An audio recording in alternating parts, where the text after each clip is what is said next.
Sekarang kita memasuki materi paling pertama di kelas 11 yaitu adalah hidrokarbon. Apa saja sih kompetensi dasar yang ingin kita capai dalam pembelajaran kali ini? Berikut kompetensi dasarnya. Tapi pada pertemuan pertama ini kita akan mempelajari kompetensi dasar poin 3.1 yaitu menganalisis struktur senyawa hidrokarbon berdasarkan kekasan atom karbon dan golongan senyawanya. Jadi nanti kalau udah paham strukturnya, kita baru bahas tentang sifatnya. Ini adalah subtopiknya, jadi ada 7, tapi yang pada pertemuan pertama ini kita pelajari kekasan atom karbon, jenis atom karbon, dan tata nama hidrokarbon. Sebelum kita berbicara tentang kekasan atom karbon, kita harus tahu dulu bagaimana sih cara mengidentifikasi senyawa karbon. Jadi, senyawa karbon ini sebenarnya berasal dari mana? Jadi tadi kita kan membahas tentang hidrokarbon. Nah, ada unsur hidro yaitu hidrogen dan C adalah karbon.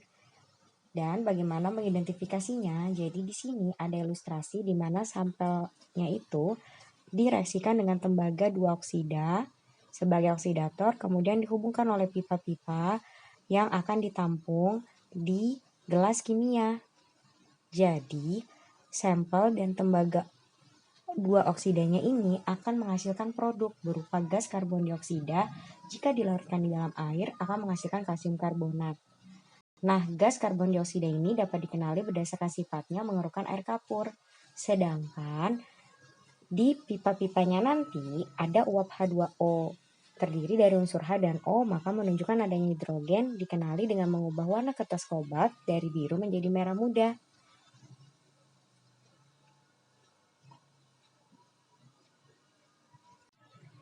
Sekarang baru kita mempelajari tentang hidrokarbonnya. Jadi tadi udah dibahas ya, hidrokarbon terdiri dari 2 unsur, hidro yaitu hidrogen dilambangkan dengan H, karbon yaitu unsur karbon dilambangkan dengan C. Nah, kenapa sih kita berbicara tentang hidrokarbon melulu? Ada apa sih dengan karbon? Jadi, karbon itu memiliki sifat yang sangat unik. Kenapa demikian?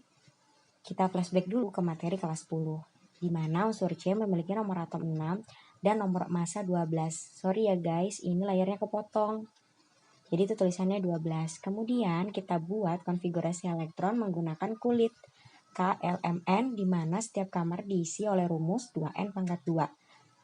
Jadi di situ 1, 2, 3, 4 itu maksudnya kulit pertama, kedua, ketiga, dan keempat. Kemudian kulit pertama itu dimasukkan di rumusnya sehingga kulit pertama terisi 2 karena 2 kali 1 pangkat 2 hasilnya 2. Kemudian sisanya kulit kedua diisi oleh 4 orang dengan cara 6 kurang 2.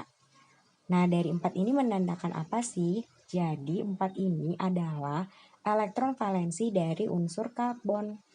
Jadi unsur karbonnya itu atau elektron terluarnya adalah 4. Bisa kita gambarkan simbolnya seperti ini. Dia memiliki 4 titik. Nah, untuk mencapai kestabilan itu harus mengikuti kaidah oktet atau duplet. Nah, karena karbon ini dia punya 4, jadi kita pakai yang 8 elektron, yaitu kaidah oktet. Sehingga kalau misalnya dia punya 4 supaya jadi 8, maka kita harus mengurangkannya. Ternyata dia butuh 4 elektron. Nah, 4 elektron itu berasal dari siapa? Jadi, tadi temannya karbon adalah hidrogen. Jadi, hidrogen ini sebagai pelengkap dia. Nah, membutuhkan berapa? Berarti membutuhkan 4, di mana unsur hidrogen akan menyumbangkan 1 elektronnya ke C. Seperti gambar berikut. Jadi, semua ini bisa kita gambar bentuk ikatannya memiliki ikatan tunggal. Nah, ikatan apa sih yang terbentuk antara unsur karbon dengan hidrogen? Jadi, unsur karbon dan hidrogen ini mempunyai ikatan. Nah, kita identifikasi dulu. Ternyata hidrogen ini berbentuk gas. Karena tidak ada namanya padatan hidrogen, adanya gas hidrogen.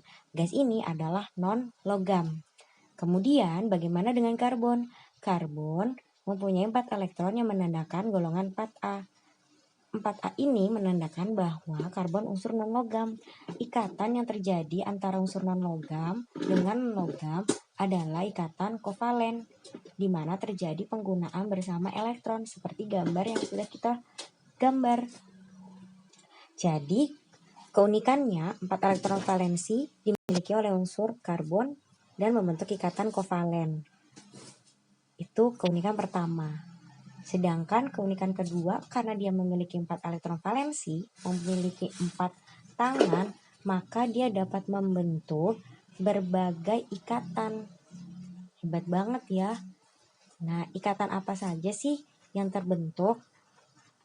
Jadi contohnya dia bisa membuat ikatan yang terbuka, jadi lurus. Kemudian bisa juga ikatan rangkap 2, makanya di kelas 10 ada namanya ikatan kovalen rangkap 2. Bahkan dari terbuka bisa menjadi tertutup. Dan bisa membuat ikatan tertutup yang mempunyai ikatan rangkap yang berpola. Selain ikatan kovalen rangkap 2, bisa juga membentuk ikatan kovalen rangkap 3. Nah, berbagai ikatan ini akan dihubungkan dengan materi selanjutnya, yaitu penggolongan hidrokarbon. Sampai sini ada pertanyaan? Jika ada pertanyaan, silakan komen ya. Ditunggu.